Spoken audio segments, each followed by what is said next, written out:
వికెట్లు పడ్డా కూడా కామ్గా లాస్ట్ దాకా ఉన్నాడు మామ. లాస్ట్ దాకా కూడా మ్యాచ్ ఫినిష్ చేసిండు. దేవదత్ పడికల్ కూడా నెక్స్ట్ లెవెల్ మామ. ఏంది అసలు అగ్రెసివ్ అంటే ఏంటో పెట్టాడు, రెచ్చిపోయిన బౌలర్స్ మీద. ఎస్ఆర్హెచ్ బౌలింగ్ ఇట్లా ఉన్నది అనుకో మామ, మ్యాచ్ గెలిచడం మస్తు కష్టం. ఇషాన్ కిషన్ కూడా కీపింగ్ లో 2 మిస్ఫీల్డ్ చేసిండు, 2 4 ఇచ్చిండు. ఎస్ఆర్హెచ్ మెయిన్ బలం ఏంటిదంటే బ్యాటింగ్ లో అభిషేక్ శర్మ, ట్రావిస్ హెడ్. అలాంటిది వాళ్ళు 2 వికెట్లు తీసేసిండు మామ. జాకబ్ డఫీ అసలు జాకబ్ డఫీ మన T20 వరల్డ్ కప్ అయినప్పుడు ఫుల్ రన్స్ ఇచ్చుకున్నాడు. అసలు ఎట్లా బౌలింగ్ చేస్తాడో అనుకున్నాము. నెక్స్ట్ లెవెల్ చేసిండు మామ. ఎస్ఆర్హెచ్ మెయిన్ పిల్లర్స్ వికెట్ తీసేసిండు. దేవదత్ పడికల్ విరాట్ కోహ్లీ మధ్యలో వచ్చిన పార్ట్నర్షిప్ మామ. మ్యాచ్ విరాట్ కోహ్లీ మామ జస్ట్ 38 బాల్స్ లోనే 49 కొట్టిండు, 5 6లు 5 4లు కొట్టిండు మామ. నెక్స్ట్ లెవెల్ ఆడండి అసలు.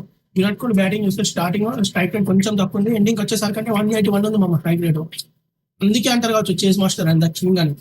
ఇట్లా ఆడితే మాత్రం ఎస్ఆర్హెచ్ కి నిజంగా కష్టమవుతుంది మామ. మరి ఇంత ఘోరంగా నా బౌలింగ్ మొత్తం రన్స్ ఇచ్చుడు, ఒక్కళ్ళు నచ్చి వికెట్ ఇస్తారా అనుకున్నాం, ఎవరు కూడా అది చేయలేదు మామ. ఇప్పటి నుంచి మన అకౌంట్ లో ఐపీఎల్ కి సంబంధించిన వీడియోస్ వస్తాయి, రివ్యూస్ వస్తాయి. ఇంట్రెస్ట్ ఉన్న వాళ్ళు ఫాలో అయ్యండి. బయోలో యూట్యూబ్ లింక్ ఉంటుంది.